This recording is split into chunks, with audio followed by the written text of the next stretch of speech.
I so lucky to have found this team. அவ்வளோ தங்கமான பசங்க. ஒரு நாள் ஷூட்டும் இந்த ஸ்கூல்ல எக்ஸ்கர்ஷன் ட்ரிப் எல்லாம் கூட்டு போவாங்கல்ல அந்த மாதிரி இருக்கும். ஸோ எனக்கு பர்சனலா ஐ எம் ரியலி ரூட்டிங் எல்லாரும் வந்து வின் பண்ணணும் அப்படின்னு எனக்கு ரொம்ப ரொம்ப ஆசையா இருக்கு. அப்படியே அந்த முகத்தெல்லாம் பார்த்தா அவ்வளோ அழகா இருக்கு. So good luck to us and good luck to you guys. Thank you. யாரோ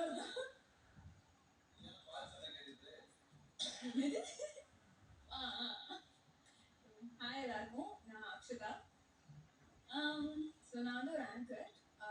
this is my first project as an anchor. So என்னோட கேரக்டர் பற்றி சொல்லணும்னா, நம்ம எல்லாரோட லைஃப்லையுமே இருக்கக்கூடிய ஒரு கேரக்டர் தான். எஸ்பெஷலி காலேஜஸ் ஸ்கூல்ஸ் அப்படின்னு பார்க்கும்போது that one senior who makes everything easy, that one senior who you can go to and you know அந்த ஜாலியாக இருப்பாங்க. அவ்வளோதான், அந்த சீனியர் ஹாப்பியாக இருப்பாங்க, ஜாலியாக இருப்பாங்க, எல்லாருக்காகவும் இருப்பாங்க. அந்த மாதிரி